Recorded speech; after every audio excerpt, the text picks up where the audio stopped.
Everyone, आप सभी लोगों का स्वागत है। आज 12 अप्रैल है तो हम लोग हिंदी न्यूज़पेपर एनालिसिस के prelims mains interview orient news को देखेंगे जो यूपीएससी, बीपीएससी, यूपी पीसीएस जैसे हिंदी स्टेट पीसीएस है उसके सिलेबस के अनुसार कौन कौन से न्यूज़ को कवर किया गया है। साथ ही साथ देखेंगे आज का संपादकीय क्या है विशेष, और यह हमारा 243वां क्लास है, एपिसोड है जो जनसत्ता और दैनिक जागरण राष्ट्रीय संस्करण न्यूज़पेपर को कवर कर रहे हैं। इससे जुड़ने के लिए आपको 599 रुपये पेड कर सकते हैं एक ये वेरिटी के साथ, जिसमें आप लोगों को पीडीएफ अवेलेबल कराया जाएगा। जो भी क्लासेज होती है उसकी पीडीएफ प्लस आपको daily mains answer writing 1 question, mains answer writing जो है 1 क्वेश्चन प्लस वीकली टेस्ट जो होता है मेंस का, वो आप इसमें शामिल हो सकते हैं। साथ ही साथ विशेष गाइडलाइंस मेरे द्वारा आप लोग को उपलब्ध कराया जाएगा केवल 599 रुपये के 1 साल के वैधता के साथ। चलिए आगे बढ़ते हैं। तो सबसे पहले देखेंगे आज का न्यूज़ क्या है। तो देखिए, भूमि के भीतर संरचना का पता लगाने को ग्राउंड पेनेट्रेटिंग रडार, जिसे जीपीआर कहा जाता है, का इस्तेमाल किया जाएगा। तो यह तकनीक क्या है, किस प्रकार से इसका इस्तेमाल किया जाएगा, इसके न्यूज़ को देखेंगे। और इसे वीवीआई रखिएगा आप लोग, यहाँ से प्रश्न आपको पूछा जा सकता है। जो भी नई तकनीक डेवलप होती है उसके बाद उसका अगर लगातार प्रयोग किया जा रहा है कहीं, तो वो आपको वहाँ से प्रश्न पूछा जा सकता है। फिर इसके बाद लिंडी कैमरून होंगी भारत में ब्रिटेन के उच्चायुक्त। उच्चायुक्त कहने का मतलब है जो राष्ट्रमंडल सदस्य होते हैं, राष्ट्रमंडल देशों का सदस्य होते हैं, संगठन का सदस्य, उसे उच्चायुक्त कहा जाता है। अगर राष्ट्रमंडल के अतिरिक्त हो तो इन्हें क्या कहा जाएगा, राष्ट्रदूत। क्या कहा जाता है, राष्ट्रदूत। तो इसे इम्पोर्टेंट समझिएगा आप लोग। तो इसके एस्पेक्ट को देखेंगे कि ब्रिटेन के उच्चायुक्त जो होंगे लिंडी कैमरून, वो भारत में ब्रिटेन के उच्चायुक्त के तौर पर नियुक्त किए गए हैं। फिर उत्तर पश्चिमी भारत में पश्चिमी विक्षोभ का प्रभाव देखने को मिल रहा है। तो देखेंगे पश्चिमी विक्षोभ क्या है, भारत में इसका प्रभाव क्या होगा। साथ ही साथ भारत मौसम विज्ञान क्या है, करेंट को फिर उसके बाद हम उसके बॉडीज़ को देखेंगे। जो आपको बॉडीज़ है इसका कोर टॉपिक है जो आपके सिलेबस में आपको कवर किया जाता है। उसके अतिरिक्त हम लोग बात देखेंगे रक्षा उत्पादों का बढ़ता निर्यात। तो इसके एस्पेक्ट को समझने का प्रयास करेंगे, भारत किस प्रकार से अपना निर्यात बढ़ा रहा है। सिप्री के हालिया रिपोर्ट आया था जिस पर मैंने आप लोगों को 12 मार्च 24 को आपको इसको क्या किया था, न्यूज़ भी एनालिसिस किया था। तो हम इस पर भी देखेंगे। साथ ही साथ गुजरात में बन रहा विश्व का सबसे बड़ा रिन्यूएबल एनर्जी पार्क, तो इसके पीटी फैक्ट को देखेंगे ताकि आप एग्ज़ाम में पीटी फैक्ट पूछे तो उसको भी कवर कर सके। वियतनाम में अरबों का घोटाला करने वाली कारोबारी जो थी, महिला को मौत की सज़ा दी गई। मैं इसी नज़ीर पेश करने वाली सजाओं की बात करता हूँ। किसी प्रकार की भ्रष्टाचार की बात होती है तो केवल हम उसे दंड का प्रावधान देकर उसे पुनः किसी प्रकार से भ्रष्टाचार करने के लिए आमंत्रित करते हैं। तो यह जो तकनीक है आपको समझने की आवश्यकता होगी। केस स्टडी के तौर पर हम इसे समझेंगे कि किसी देश में अगर इस प्रकार की सजाएं दी जाती है उसका प्रभाव किस प्रकार से पड़ता है उस देश के इकोसिस्टम पर, तो देखेंगे हम। साथ ही साथ देखेंगे all we imagine as light, Cannes महोत्सव में चयन किया गया है। कपाड़िया जी का ये मूवी है, उसे क्या किया गया, कांस महोत्सव, उसमें चयन किया गया है। एशिया का सबसे तेज़ बढ़ेगी भारतीय इकोनॉमी, ये कौन बोल रहा है, एडीबी, एशियाई डेवलपमेंट बैंक के द्वारा बोला जा रहा है। और आज के संपादकीय हम देखेंगे एक साथ चुनाव पर अनावश्यक आपत्ति। हालांकि इस पर मैंने 3 बार पहले भी आपको संपादकीय इससे संबंधित कवर किया है, पर इसके कुछ अलग एस्पेक्ट को भी देखने का प्रयास करेंगे। कुल मिलाकर आज पीटी, मेंस, इंटरव्यू तीनों स्तर की चीज़ों को कवर करने का प्रयास किया जाएगा। चलिए, लाइक शेयर सब्सक्राइब ज़रूर कीजिएगा युक्ति आईएएस को। अगर किसी को ऐप डाउनलोड करने में दिक्कत हो रहा है तो इसे गूगल स्कैनर से स्कैन करके इस बार कोड को डायरेक्ट डाउनलोड कर सकते हैं ऐप को। साथ ही साथ टेलीग्राम चैनल से जुड़ जाइएगा, बार कोड स्कैन करके, या तो डायरेक्ट टेलीग्राम चैनल पर युक्ति आईएएस लिखिएगा, वहाँ हम मिल जाएंगे। साथ ही साथ आपको बेल आइकन जरूर दबाना ताकि सभी नोटिफिकेशन सबसे पहले पहुंचे। और जो भी क्लासेज आपको दी जा रही है, जो भी चीज़ें दी जा रही है, उसके बारे में कमेंट सेक्शन में ज़रूर बताएं क्या सुधार की आवश्यकता है। साथ ही साथ वेबसाइट विजिट कर सकते हैं। जिनको अगर ऐप डाउनलोड करने में इशू हो रहा है, ऐप नहीं चलता है, तो आप वेबसाइट भी यूज़ कर सकते हैं युक्ति-in पर। चलिए आगे बढ़ेंगे। तो देखिए, सबसे पहले भूमि के भीतर संरचना का पता लगाने के लिए जीपीआर इस्तेमाल किया जाता है। तो सबसे पहले देखते हैं जीपीआर है क्या। देखिए, इसका उपयोग धरती के नीचे मौजूद जो आकृति होती है ना, आकृतियाँ जो होती हैं, आकृतियाँ, उसका पता लगाने के लिए किया जाता है। इसके लिए विद्युत चुंबकीय, क्या है, विद्युत चुंबकीय, ध्यान रखिएगा, ये विद्युत चुंबकीय तकनीक, विकिरण को लिया जाता है, विकिरण को, चुंबकीय विकिरण को का उपयोग किया जाता है। हम लोग रेडिएशन भेजते हैं और उपयोग करते हैं। और जीपीआर का उपयोग चट्टान, मिट्टी, बर्फ, ताज़ा पानी सहित विभिन्न प्रकार के माध्यमों में किया जा सकता है। तो देखिएगा, यह ठोस में और आपको ठोस में, गैस में, आपको द्रव, सभी जगह इसका उपयोग हम कर सकते हैं। आधुनिक मशीन ज़मीन के नीचे 15 मीटर लगभग 49 फीट गहराई तक झांक सकती है। ध्यान रखिएगा, इस तकनीक के तहत हम लोग इसको देखते हैं। इससे क्या होगा, देखिए, ऐतिहासिक भोजशाला जो है सर्वे मध्य प्रदेश का धार का, उसको 21वें दिन सर्वे चला, जिसमें एएसआई, जो आप लोग को एएसआई विभाग, उसने टीम ने जो अत्याधुनिक उपकरण है, खासकर ग्राउंड पेनेट्रिंग रडार सिस्टम, उसका भोजशाला पीसीआर में इस्तेमाल किया। अब 25 मीटर के दायरे में खुदाई की, 14 स्थानों पर यह जांच चल रहा है। अब इससे समझिएगा लाभ क्या होगा। इससे क्या होता है, ग्लोबल जो पोजिशनिंग सिस्टम है, जीपीएस, जो optical squares laser defensive machine, जिसे हम लोग एलडीआर कहते हैं, इसी तरह के बहुत से उपकरण का प्रयोग किया जा रहा है। तो आपसे प्रश्न पूछा जा सकता है कि अगर हम किसी स्थल की पुरातात्विक खोज कर रहे हैं, तो किस किस प्रकार के तकनीक का प्रयोग किया जा सकता है। तो इसमें आपको नाम दे सकता है, जीपीआर, उसके बाद जीपीएस, उसी तरह से आपको एलडीएम। तो आपको ये चयन करना होगा। तो इसको थोड़ा सा आप लोगों को क्या करना है, पीटी फैक्ट के तौर पर आप इसे थोड़ा सा कवर कर लेंगे। चलिए आगे हम बढ़ते हैं। लिंडी कैमरून होंगी भारत के ब्रिटेन के उच्चायुक्त। तो ब्रिटेन के उच्चायुक्त इनको क्यों बोला जाता है, यह एम्बेसडर हैं फिर भी। तो ध्यान रखिए, जितने भी राष्ट्रमंडल सदस्य हैं, अर्थात किसी ब्रिटिश उपनिवेश कभी रहे हैं, ब्रिटिश उपनिवेश के क्षेत्र हैं, उपनिवेश के क्षेत्र जिस पर ब्रिटिश शासन रहा था कभी, उन सारे सदस्यों का राष्ट्रमंडल एक संगठन है, आप लोगों को पता होगा। उसके जो सदस्यों के जो उच्चायुक्त होने, उसके जो एम्बेसडर के तौर पर जिनको नियुक्त किया था, उनको उच्चायुक्त बोला जाता है। बाकी अन्य के लिए राजदूत शब्द का प्रयोग किया जाता है। अब ध्यान रखिएगा, जो लिंडी कैमरून ने भारत का नया उच्चायुक्त नियुक्त किया गया, वह किसके स्थान पर लेंगी, एलेक्स एलिस के स्थान पर लेंगी। ध्यान रखिएगा, यह ब्रिटिश उच्चायुक्त में पहली महिला है। तो इसको थोड़ा सा ध्यान रखना है, क्योंकि पहली महिला है तो आपको पीटी फैक्ट में पहले ही प्रश्न आपको पूछ सकता है। मैंने आप लोगों को क्या बताया, कभी भी पहली घटना हो राष्ट्रीय स्तर पर, अंतर्राष्ट्रीय स्तर पर, या किसी भी टॉपिक को लेकर, तो आपको उसको न्यूज़ को बेहतर तरीके से कलेक्ट करना है। आपसे प्रश्न पूछ सकता है। उनकी नियुक्ति ऐसे समय में हुई जब ब्रिटेन भारत काफ़ी समय से लंबित मुक्त व्यापार समझौते एफटीआई, मैंने एफटीआई के बारे में, एफटी फ्री ट्रेड एग्रीमेंट होता है, एफटीए के बारे में हम लोग बात पहले भी कर चुके हैं। तो आपको ध्यान होगा,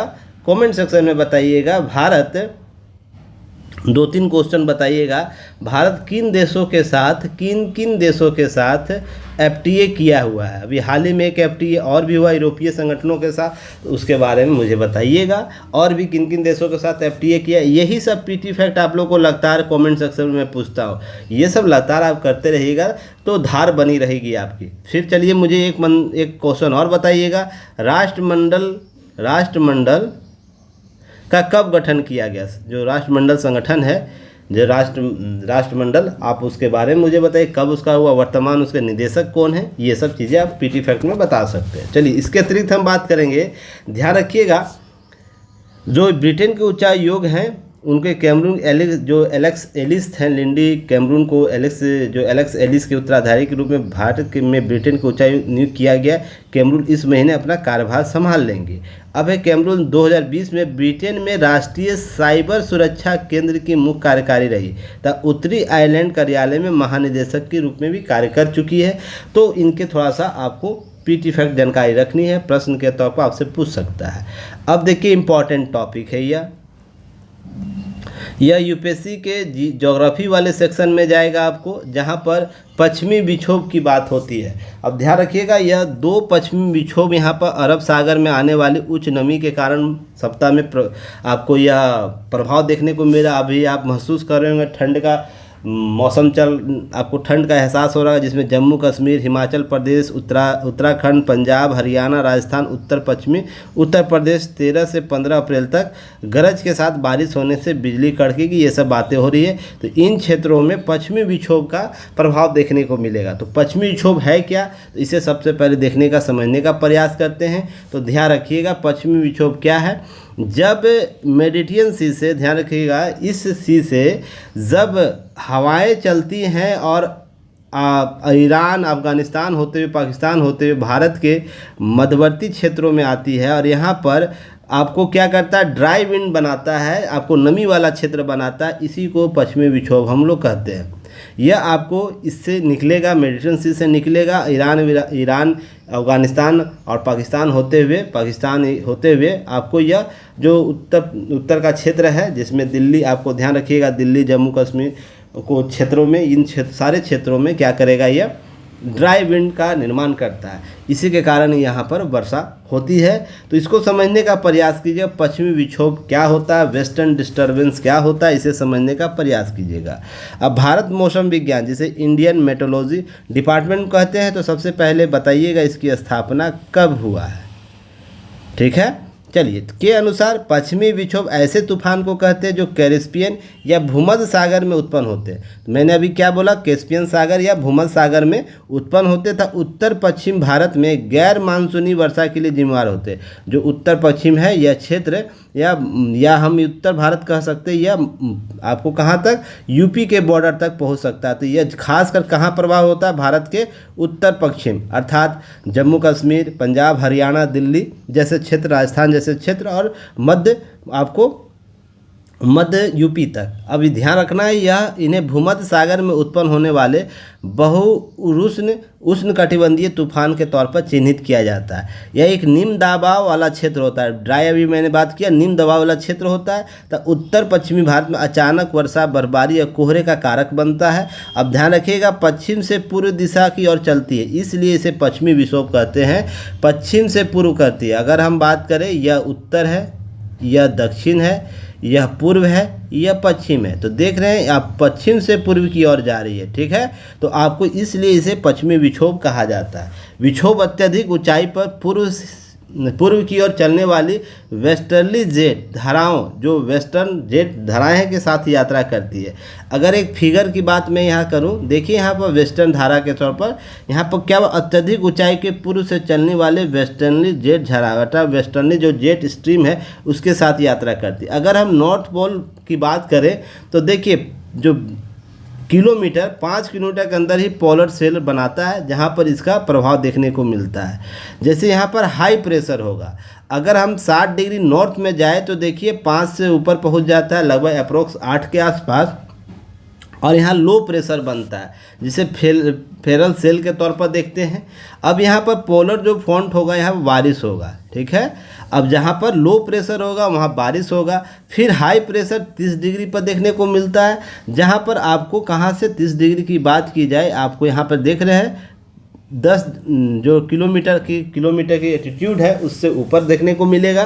फिर लो प्रेशर इक्वेटर के पास देख रहे हैं 0 डिग्री इक्वेटर के पास, तो हाई हेनली सेल जो है आपको ट्रॉपिकल, आपको बारिश कराने के जिम्मेदार होता है। देखते हैं यह ऊंचाई के साथ बढ़ता जा रहा है, जैसे जैसे हम ध्रुव से 0 की ओर जा रहे हैं, तो ये हाई वेस्टर्नली जेट धाराओं के साथ प्रभावित होते हुए देखने को मिलता है अत्यधिक ऊंचाई पर। अर्थात कहाँ पर देख रहे हैं, 15 किलोमीटर के दूरी पर आपको देखने को मिल रहा है कि हम इक्वेटर पर आकर 15 किलोमीटर ऊंचाई तक यह जो प्रभाव छोड़ता है। तो इस पिक्चर के साथ आप चीज़ों को समझने का प्रयास कीजिएगा। इसके अतिरिक्त हम बात करें तो यह ईरान, अफगानिस्तान, पाकिस्तान होते हुए भारतीय उपमहाद्वीप में प्रवेश करता है। विक्षोभ का तात्पर्य क्या, अर्थ क्या है, विक्षुब्ध क्षेत्र, कम हवा वाले दबाव क्षेत्र। जहाँ लो प्रेशर होगा वहीं बारिश होगा। ध्यान रखना आप लोगों को, किसी क्षेत्र में वायु अपने दाब को समान करने का प्रयास करती है, जिसके कारण प्रकृति में संतुलन विद्यमान रहती है। ये सब तथ्य आपको जानकारी रखनी है। इसके अतिरिक्त देखिए भारत पर क्या प्रभाव पड़ेगा। तो भारत पर जो पश्चिमी विक्षोभ है उत्तरी भारत में, ध्यान रखनी उत्तरी कहने का उत्तर पश्चिम से लेकर आपको यूपी के बॉर्डर तक, साथ ही साथ कभी कभी बिहार तक भी पहुंच जाता है। ध्यान रखिएगा, जब भी अभी आपको कल रात से देखने को मिला बिहार के क्षेत्रों में ठंडी ठंडी हवाएं चल रही है। रीज़न उसके पीछे यही पश्चिमी विक्षोभ है। तो यह क्या करेगा, वर्षा कराएगा, हिमपात कराएगा, कोहरा होगा। यह पाकिस्तान और उत्तरी भारत में वर्षा और हिमपात भी कराता है। साथ ही साथ ध्यान रखिए यह पश्चिमी विक्षोभ भूमध्य सागर या अटलांटिक महासागर के नमी को प्राप्त करता है, वहाँ से भी नमी प्राप्त करता है, जो वेस्टर्न विंड है उसके सहारे। ध्यान रखिएगा पश्चिमी विक्षोभ के कारण शीत ऋतु में मानसून पूर्व वर्षा होती है। मानसून पूर्व वर्षा का कारक भी बनता है। आपसे प्रश्न पूछ सकता है क्या पश्चिमी विक्षोभ मानसून पूर्व वर्षा का कारक बनता है? तो बिल्कुल बनता है।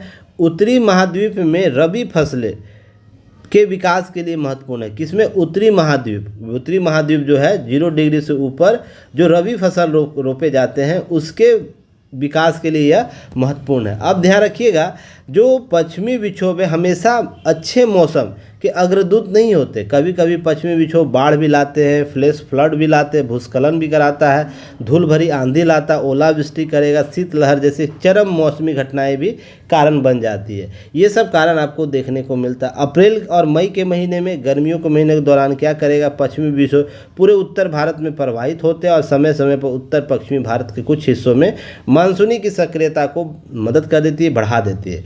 मानसून में मौसम के दौरान पश्चिमी विक्षोभ कभी कभी घने बादल, भारी वर्षा का कारण बनता है।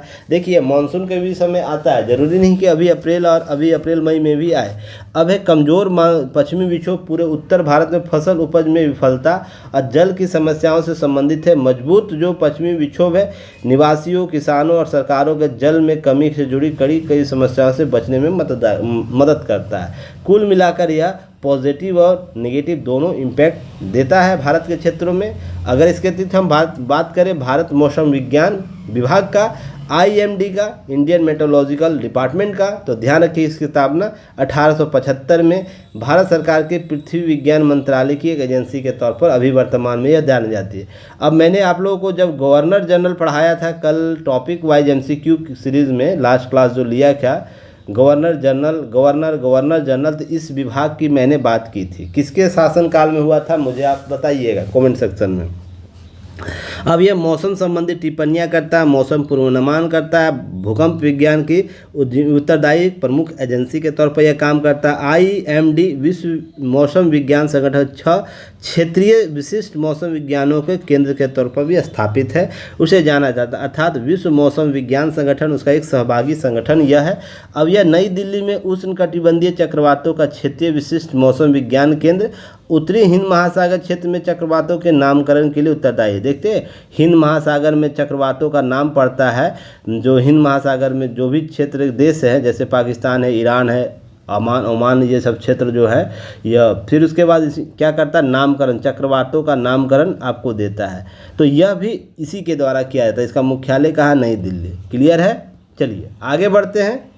क्लियर हो गया सारी चीज़ें। देखिए कल की क्लासेज रिकॉर्ड हो चुकी है। एक्चुअली कल है ना हमारे यहाँ नेट इशू चल रहा है कल से ही एयरटेल का, तो आज ठीक हो जाएगा तो इसका वीडियो अपलोड कर दिया जाएगा। तो असुविधा के लिए खेद है, सपोर्ट करिएगा आप सभी लोग। यह और फिर आपको 13 अप्रैल को 1857 की क्रांति से मॉर्निंग 7 AM तक आपको क्या दे दिया, गूगल लिंक दे दिया जाएगा, जहां आप लोग को क्या करना, प्रैक्टिस करना है क्वेश्चन का। और 9 PM 13 अप्रैल को ही आपको इसका वीडियो अपलोड मिलेगा 1857 की क्रांति से 15 महत्वपूर्ण क्वेश्चन को। इसका सॉल्यूशन आपको उसी दिन दे दिया जाएगा। और इसका ऐप पर पैकेज बना दिया गया। मात्र कितना रुपया, 199 रुपया मात्र आपसे लिया जाएगा, जिसमें हम लोग हिस्ट्री देखेंगे, पॉलिटी देखेंगे, ज्योग्राफी देखेंगे, इकोनॉमी देखेंगे, साइंस देखेंगे। ध्यान रखिएगा ये सारे सब्जेक्ट आपको कवर कराए जाएंगे। लगभग 2500 से अधिक क्वेश्चनों को आप लोगों को प्रैक्टिस कराया जाएगा। चलिए आगे बात करते हैं। 27 अप्रैल तक सारी सूची दी गई है। उस सूची के अनुसार, डेट के अनुसार जो भी टॉपिक आप लोग को दिया गया है याद करके अच्छे से पढ़ के आइएगा। हम लोग प्रैक्टिस करेंगे, उसका सॉल्यूशन आप लोग के साथ डिस्कस करेंगे, ठीक है। तो 27 अप्रैल, उसके बाद 27 के जैसे ही होगा उससे पहले दूसरा शेड्यूल आप लोग को दे दिया जाएगा। चलिए आगे हम बात करेंगे रक्षा उत्पादों का बढ़ता निर्यात। विश्व में हथियारों के बाजार भारत में अब बहुत बड़ा देश बनकर उभर रहा है। पिछले साल भारत ने 21,000 करोड़ रुपए के हथियारों का निर्यात किया। निर्यात कहने का मतलब भारत किसी देश को क्या कर रहा है, हथियार बेच रहा है, निर्यात का अर्थ साधारण शब्दों में हम करेंगे तो किसी देश को यह वस्तु बेच रहा है, हथियार बेच रहा है। अब XYZ कोई भी देश हो सकता है। भारत इससे पहले इसका आयातक हुआ करता था, अर्थात पहले भारत किसी देश से मंगाया करता था, अर्थात मांगता था, खरीदता था, हम खरीद करता था किसी देश से, XYZ देश से खरीद करता था पहले हथियार, पर अब क्या कर रहा है, बेच रहा है। तो भारत एक बड़ा बदलाव हुआ है। भारत में रक्षा निर्यात के मामले में 21,000 करोड़ का आंकड़ा छू लिया है। वित्त वर्ष 23-24 में यह 21,083 करोड़ रुपये हथियारों का निर्यात किया, जबकि 2004-05 से लेकर 2013-14 के दौरान यूपीए की सरकार में 10 वर्षों में कुल लगभग 4312 करोड़ रुपया 4,312 करोड़ रुपये के हथियार के निर्यात हुए। अब देखिए सरकार की मंशा जैसी रहती है, सरकार जिस प्रकार से नीतियों का निर्माण करता है, कोई भी विभाग, कोई भी हमारे यहाँ संस्थान लाभ कमाता है। तो उसी संदर्भ में समझने का प्रयास कीजिएगा। अब है 14 से 15, 23-24 के बीच वर्तमान जो सरकार है कार्यकाल में देश का लगभग 88,319 करोड़ रुपये का हथियार निर्यात किए गए। तो जो कार्यकाल 14 से 24 तक रहा, 10 वर्षों में देखिए लगभग 1 लाख करोड़ के आसपास क्या हुआ है, आपको हथियार निर्यात किया गया। आंकड़े हैं लगभग 88,319 करोड़। तो यह कहीं ना कहीं बड़ा बदलाव लेकर आता है। तो एक प्रश्न आपसे पूछा जा सकता है कि बदलते भारत की तस्वीर, बदलते, आपसे ये क्वेश्चन, चलिए मैं अभी पूछ ही लेता हूँ। क्वेश्चन क्या है, बदलते भारत की तस्वीर में विकसित भारत का स्वरूप अहम है। विकसित भारत का स्वरूप दिखता है, वहीं भारत निर्यात के क्षेत्र में अहम खिलाड़ी बनकर उभरा है। स्पष्ट करें। इस प्रकार के प्रश्न देखिए जनरल वे में पूछा जा सकता है सभी निर्यात के बारे में, या तो यहाँ प्लस ऐड कर देगा हथियार के निर्यातक में। तो आपको ध्यान रखना है, जिस प्रकार से प्रश्न होंगे उस प्रकार से उत्तर देना है। तो अभी निर्यात के क्षेत्र में ही हम बात कर लेते, काहे कि पहले भी हम लोगों ने इस पर न्यूज एनालिसिस किया, विकसित भारत क्यों हो रहा है उसके संदर्भ में। तो आप इस आंकड़े के साथ इस क्वेश्चन का उत्तर जरूर दीजिएगा। चलिए आगे हम बात करते हैं। आगे बात करेंगे तो यह आंकड़े क्या कहता है, भारत की रक्षा क्षेत्र में अभूतपूर्व सफलता को दर्शाता है। रक्षा क्षेत्र सफलता की नई इबादत को गढ़ता है। भारत आज हमारा देश जो है देश दुनिया के 85 से ज़्यादा देशों हथियारों का निर्यात कर रहा है। तो यह आंकड़ा कहीं ना कहीं बहुत ही सुखद महसूस कराता है, सुखद अनुभूति देता है कि 85 से अधिक देशों को हमारा देश हथियार का क्या कर रहा है, निर्यात कर रहा था, बेच रहा है। इस सूची में भारत सबसे ज़्यादा 31% हथियार म्यांमार को दे रहा है। तो आपसे प्रश्न पूछ सकता है पीटी फैक्ट में, भारत जो निर्यात कर रहा है, हथियारों का निर्यात कर रहा है, वो सबसे ज़्यादा किन देशों को दे रहा है? तो आपसे म्यांमार आपको याद रखना है। मैंने कल भी आप लोगों को न्यूज एनालिसिस में म्यांमार के बारे में चर्चा कर रहा था, हालांकि बीच में वीडियो बंद हो गया, कोई बात नहीं, होता है कभी कोई टेक्निकल इशू। उसके बाद 19% श्रीलंका को दे रहा है, उसके बाद श्रीलंका को दे रहा है, फिर 12% मॉरिशस को, मॉरिशस, फिर 6% नेपाल को, 6% नेपाल को, फिर उसके बाद आर्मेनिया को दे रहा है। आर्मेनिया यूरोपियन कंट्री है, आर्मेनिया को दे रहा है, आर्मेनिया को। उसके बाद वियतनाम को भी दे रहा है, वियतनाम को भी दे रहा है। कितना प्रतिशत दे रहा है? 4%। मालदीव को दे रहा है, हालांकि मालदीव के साथ हालिया विवाद चल रहा है, कोई इशू नहीं है। फिर अफगानिस्तान को भी दे रहा है। तो इस प्रकार से देखते सबसे ज़्यादा किसको मिल रहा है, 31% म्यांमार को दिया जा रहा है, 19% आपको श्रीलंका को, 12% आपको मॉरिशस को। इसी तरह आपके आंकड़े पीटी फैक्ट आपको टॉपिक बना लेना है। तो आपसे प्रश्न पूछा जा सकता है। अब कमेंट सेक्शन में बताइए, सिपरी के रिपोर्ट के अनुसार सिपरी जो रिपोर्ट देती है, सिपरी रिपोर्ट देती है सबसे बड़ा आयातक देश कौन है, सबसे बड़ा निर्यातक देश कौन है। चलिए आगे हम बात करेंगे। इसके अतिरिक्त भारत जिन हथियारों से दूसरे देशों को बेच रहा है, सबसे ज़्यादा 61% समुद्री युद्धपोत है। तो यह भी आपसे प्रश्न पूछ सकता है कि भारत निर्यात जिन हथियारों का कर रहा है उसमें सबसे ज़्यादा भागीदारी किसकी है, समुद्र के युद्धपोत की। उसके बाद 20% लड़ाकू विमान तेजस की, 14% सेंसर्स जो होते हैं लगे होते उपकरण वो, 2.9% बख्तरबंद गाड़ियाँ, उसके 1.1% तोप की और 0.9% मिसाइल की। ये आंकड़े आपको ध्यान रखने, सूची बना लीजिएगा आप लोग, सूची बना लेना 1 2 3 4 इस तरह करके। सबसे ज़्यादा किसकी हिस्सेदारी है, रक्षा निर्यात में 60% हिस्सेदारी भारत की प्राइवेट कंपनियों की है, 40% हिस्सेदारी सरकारी कंपनियों की। यह भी आपको आंकड़े ध्यान रखने हैं। तो रक्षा क्षेत्र में जो प्राइवेट कंपनियां एक पार्टी के तौर पर उभरी है, इसी कारण हमने लगभग 88,000 करोड़ रुपये का लाभ कमाया है इस साल, पिछले 10 वर्षों में। और भी हम लाभ कमा सकते हैं, ये कोई गलत बात नहीं। देखिए प्राइवेट कंपनियों का हिस्सेदारी बढ़ाना कोई गलत काम, इससे देश का आय बढ़ेगा और देश में और भी इन्वेस्टमेंट होगा। देखिए हर चीज़ का नेगेटिव सेंस लेके नहीं चलना है, पॉजिटिव सेंस भी लेके चलना है, ठीक है ना। अब भारत का हिंदुस्तान एरोनॉटिक्स लिमिटेड इस क्षेत्र में विश्व का 41वीं सबसे बड़ी कंपनी बन गई जो निर्यात करे, सबसे बड़ा हथियारों का निर्यात करे। क्लियर। तो यह भी आंकड़े आपको याद रखने हैं, बहुत से आंकड़े आपको दिए गए। हथियारों का बाजार जो वस्तुतः अमेरिका, रूस जैसे पश्चिमी देशों बड़ी डीलर्स के तौर पर नज़र आता है, नज़र लगा कर रखते हैं, क्योंकि सबसे ज़्यादा पैसा और सबसे ज़्यादा सौदा, लाभ का सौदा चाहिए होता है। इसलिए बड़े देशों अपना ग्राहक क्लाइंट्स बनाने के सोचते हैं, जिसके फलस्वरूप छोटे देशों के कभी इतना ज़्यादा महत्व नहीं देते, न ही इन देशों के उनके कोई भी अच्छी डील मिलती है। यानी जो बड़ी शक्तियाँ, बड़े देश है, हथियारों को, बड़े निर्यातक और सौदागर इन छोटे देशों को क्या करते, गंभीरता से नहीं लेते। साधारण शब्दों में हम देखें, यहाँ पर जो हथियार होगा, व्यापार का स्तर एक बड़ा खालीपन, गैप मिलता है, जिसे भारत भर रहा है लगातार। इसलिए तो भारत 80 से अधिक देशों को क्या कर रहा है, निर्यात कर रहा है, और लगभग छोटे देश हैं।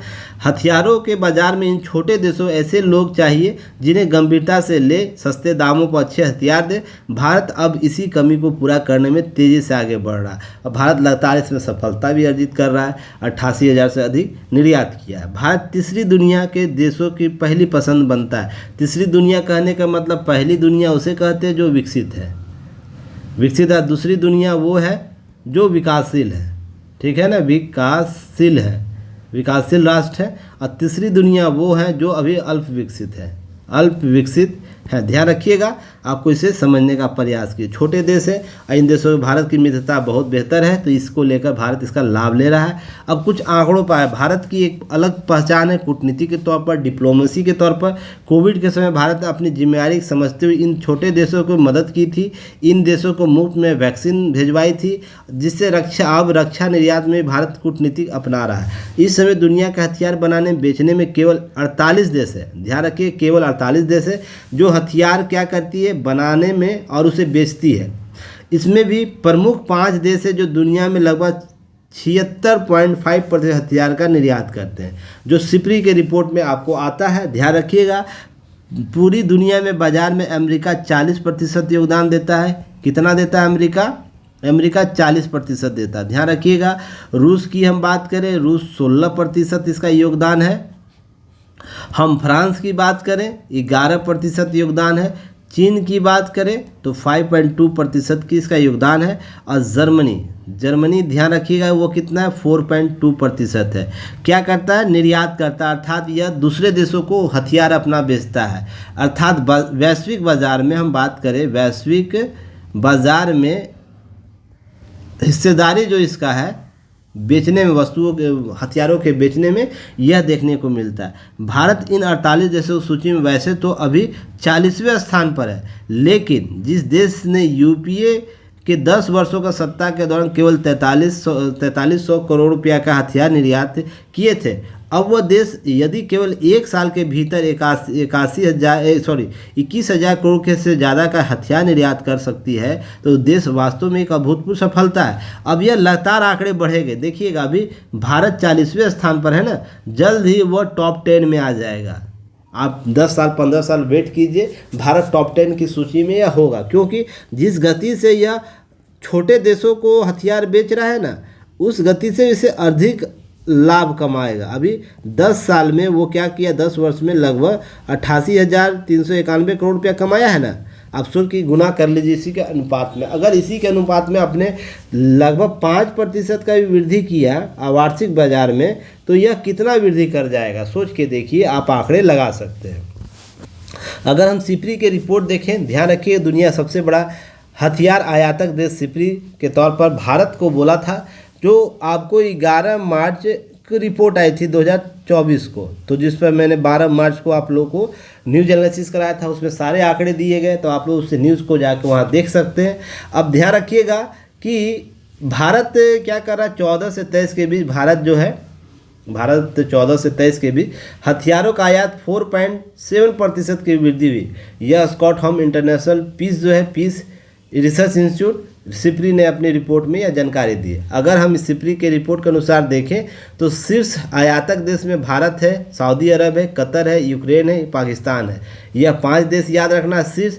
अगर हम निर्यातक की बात करें तो अमेरिका, रूस, फ्रांस, जर्मनी और चीन है। तो यह 5 आपको निर्यातक देश है। तो यह सब पीटी फैक्ट है, जानकारी जरूर आपको होनी चाहिए। चलिए आगे हम बात करते हैं। एक देश एक चुनाव, अनावश्यक आपत्ति, इस पर मैंने 3 बार आप लोगों को संपादकीयों को कवर किया है, अगर आप लोगों को याद हो तो। अब ध्यान रखना है कुछ चीज़ें जो मैंने बातें बताई है पहले भी न्यूज़ एनालिसिस के दौरान, इस न्यूज़ को आप सभी लोग स्वयं से पढ़ेंगे और टेलीग्राम चैनल अब ओपन रहेगा। तो आप लोगों को क्या करना, इसके लेख को जो आप पढ़ रहे हैं, जो समझ रहे हैं उस टेलीग्राम चैनल पर आपको लिख कर भेजना है। इसका महत्वपूर्ण 10 पॉइंट आपको क्या करना है, भेज देना है लिखकर। क्लियर है कि इस लेख से आपने क्या सीखा, टॉपिक लिख दीजिएगा और 10 केवल पॉइंट में आप लिख के भेजिएगा, इससे आपने क्या निकाला। ऐसा नहीं कि पूरी कहानी ही लिख दीजिएगा।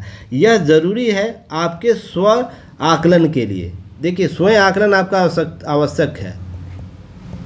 जिस टॉपिक को बार बार करा दिया गया उस पर आप क्या सोच पा रहे हैं, यह भी जानना जरूरी है ना।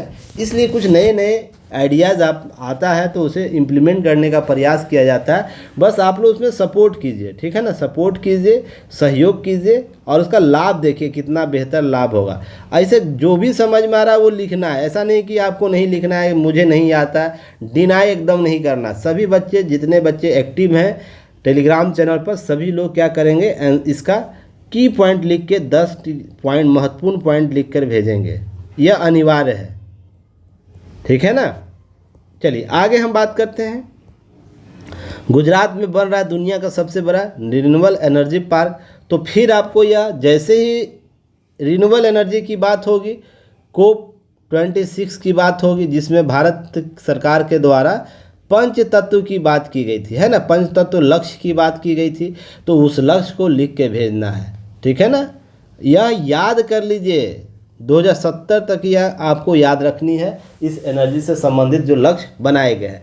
तो आपको पंच तत्व क्या है कमेंट सेक्शन में लिख के भेजिएगा। चलिए आगे हम बात करते हैं।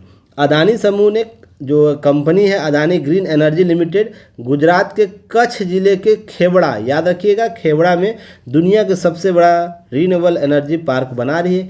लगभग इसी तरीके का पार्क होगा। यह पार्क लगभग 538 वर्ग किलोमीटर का होगा, जो फ्रांस की राजधानी पेरिस की कुल आकार के करीब 5 गुना है। सोच के देखिए, किसी देश की राजधानी से 5 गुना है, तो यह सबसे बड़ा एनर्जी पार्क होगा।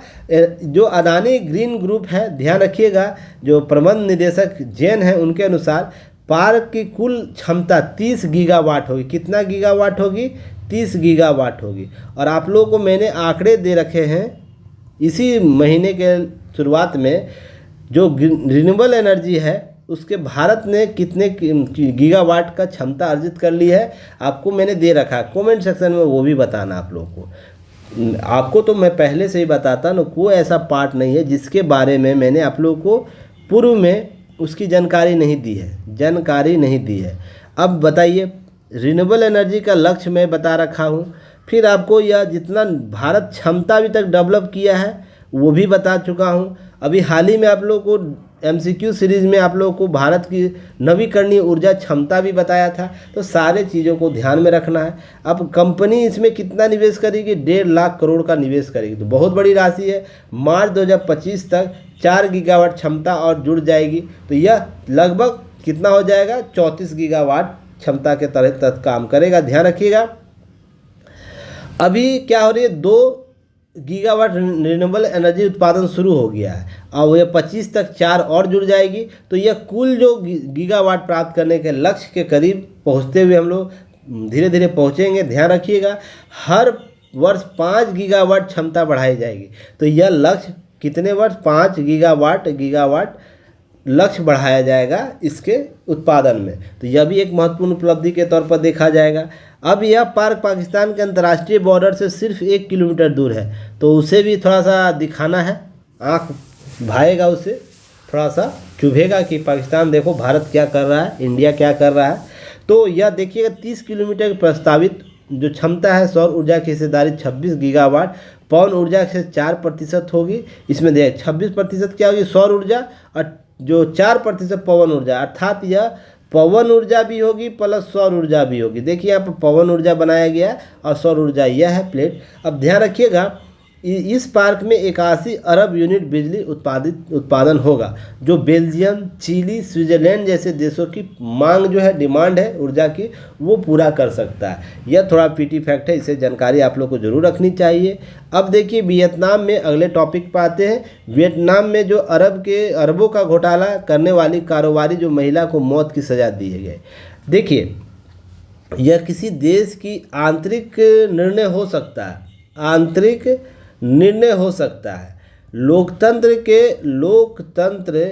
के पैमाने जो हैं उसमें यह गलत नज़र आ सकता है एक तरफा, पर न्याय के सिद्धांत में हम बात करें, जहाँ पर लोकतंत्र की बात करें, लोकतंत्र में लोगों की भावनाओं की बात करें, भावनाओं की बात करें, उसकी इच्छाओं की बात करें या प्रचलित मान्यताओं की बात करें, उसके आधार पर हम अगर बात करेंगे, इसको क्या चाहिए? स्वच्छ प्रशासन चाहिए, यही चाहिए ना, स्वच्छ प्रशासन चाहिए, भ्रष्टाचार मुक्त प्रशासन चाहिए, फिर उसके बाद जवाबदेह प्रशासन चाहिए। यही डिमांड होता है लोकतंत्र में। तो ध्यान रखिएगा, किसी प्रकार का भ्रष्टाचार से संबंधित मामला इन सारे तथ्यों को क्या करता है? नकार देता है, जिससे क्या होता है? लोकतंत्र और न्याय का सिद्धांत दोनों क्या होता है? उसकी क्षति होती है। अगर हम बात करें, इसकी भी क्षति होगी, इसकी भी क्षति होगी, तो कुल मिलाकर बात होगी, जनता को किसी प्रकार से, ध्यान रखिए, किसी प्रकार से न्याय के सिद्धांत से उसे क्या होता है? दूरी बनती जाती है, और वो इस सिस्टम के पूरे इकोसिस्टम को, जो भी सिस्टम चल रहा है उसके इकोसिस्टम जो बनाए गए हैं चलाने के लिए, उस पर प्रश्न चिन्ह खड़ा कर देता है। इसलिए विश्वास कायम करने के लिए क्या करना होता है? आपको नज़ीर पेश करने वाली कार्य करने पड़ते, जिससे जो भ्रष्टाचारी है उसको समझ विकसित हो उसमें कि नहीं, ऐसा काम करेंगे तो उनको इस प्रकार का दंड का प्रावधान मिल सकता है। तो भ्रष्टाचार करने से बार बार नहीं, 1000 बार सोचेगा कि हमको भ्रष्टाचार नहीं करना। इस प्रकार के नज़ीर पेश करने वाले प्रावधानों को ध्यान, जब इम्प्लीमेंट होता है तो जनता को यह लगता है कि हमने अपने कार्य शासन क्या किया है? बेहतर निर्णयकर्ता के हाथों में दिया है। इसलिए ध्यान रखिएगा, उसको लोकतंत्र पर विश्वास कायम होता है। हालांकि ध्यान रखिएगा, वियतनाम में जमीन जायदाद दिग्गज कारोबारी जो चू लीन है, उनको बैंक के साथ धोखाधड़ी करने के मामले में गुरुवार को हो ची मिन्ह शहर में अदालत जो है मौत की सज़ा दी। अदालत इसे देश का सबसे बड़ा आर्थिक घोटाला बोला है। माना 67 वर्षीय लान रियल एस्टेट कंपनी के जो प्रमुख थे उसे 12.5 अरब डॉलर की धोखाधड़ी की दोषी ठहराया, जिसे 22 में गिरफ्तार किया। अगर हम इसी तरीके भारत में बात करें तो उससे पहले ध्यान रखिएगा कि क्या आपको तथ्य समझने की आवश्यकता है। तथ्य समझने की आवश्यकता है भारत के संदर्भ में। भारत में हज़ारों ऐसे केसेज हैं जहां पर धोखाधड़ी के मामले हैं, धोखाधड़ी के मामले हैं, धोखाधड़ी के मामले हैं, है ना, जिसमें कुछ लोग तो देश से बाहर भी निकल के भाग गए, देश से बाहर निकले हैं बैंक को करप्ट करके। तो क्या वियतनाम जैसा देश इस प्रकार का निर्णय ले सकता है जहां पर वो जनता के पैसों को देश की सबसे बड़ी संपदा मानता है और वो सबसे बड़ा घोटाला मान रहा है, तो जिसे क्षम नहीं बोलता है। अब यह कोई भी हो, दिग्गज कंपनी, कारोबारी कोई भी हो, महिला हो, पुरुष हो, या किसी प्रकार से वो अपना स्टेटस रखता है, वो न्याय के सिद्धांत पर जनता के साथ धोखा नहीं कर सकता। तो क्या भारत में ऐसे कानून के प्रावधान हो सकते हैं?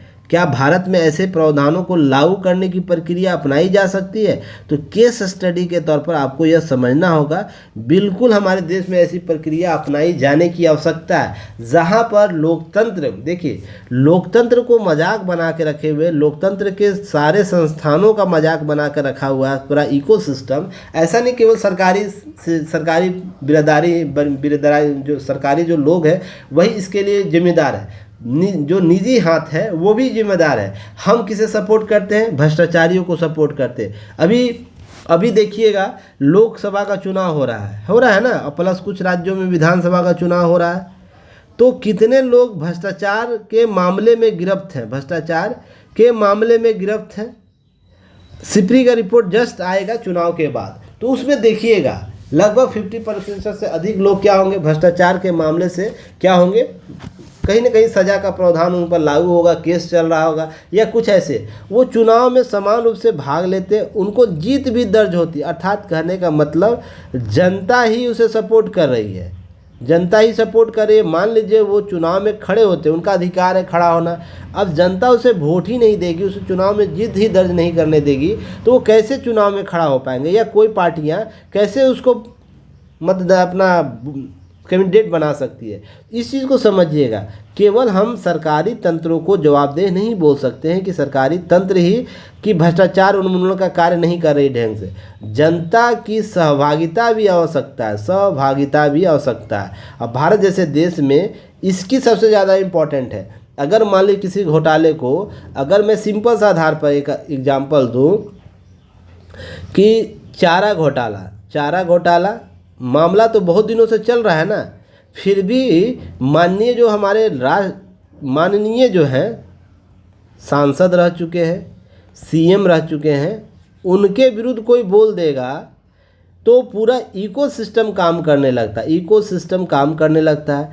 पर कोई यह नहीं बोलता है, जो उनके जो समर्थक यह नहीं बोलता है किन पैमानों पे इनको कर रहा है, उनकी नस्लें बर्बाद कर रहा है भ्रष्टाचार के मामले में, है ना। तो आपको ये चीज़ें समझनी होगी, समझानी होगी, कब तक आप इन सब चीज़ों से दूर भाग सकते हैं। अब इसके अतिरिक्त हम बात करेंगे, चलिए, all we imagine and light, Payal Kapadia का जो फिल्म है कांस महोत्सव में क्या हुआ है, उनको नॉमिनेट किया गया है। अब यह 67 संस्करण प्रदर्शित किया जाएगा। तो इसके बारे में पीटी फैक्ट आपको थोड़ी सी जानकारी होनी चाहिए। उसके अतिरिक्त एबीडी का रिपोर्ट आया है, जिसके आधार पर वो अनुमान लगाता है कि एशिया में सबसे तेज़ गति से बढ़ेगा भारतीय इकोनॉमी। तो यह रिपोर्ट दिया है 7.2% की वृद्धि अनुमान की बात करें, जबकि वैश्विक रूप से हम समझें, वैश्विक रूप से मंदी के दौर चल रहा है, जहाँ पर अमेरिका चीन विवाद चल रहा है, चीन विवाद चल रहा है। अगर हम बात करें रूस यूक्रेन विवाद चल रहा है, यूक्रेन विवाद चल रहा है, युद्ध चल रहा है। इज़राइल और जो फिलिस्तीन का मामला है वो भी मिडिल ईस्ट को प्रभावित कर रहा है। तो इस प्रकार से संपूर्ण विश्व प्रभावित कर रहा है, पर एशिया के पुंज के तौर पर भारत उभर कर सामने आया है। यह लगातार 5वें वर्ष चीन से ज़्यादा रहेगी भारत की विकास दर। तो भारत लगातार विकास दर अपनाए हुए।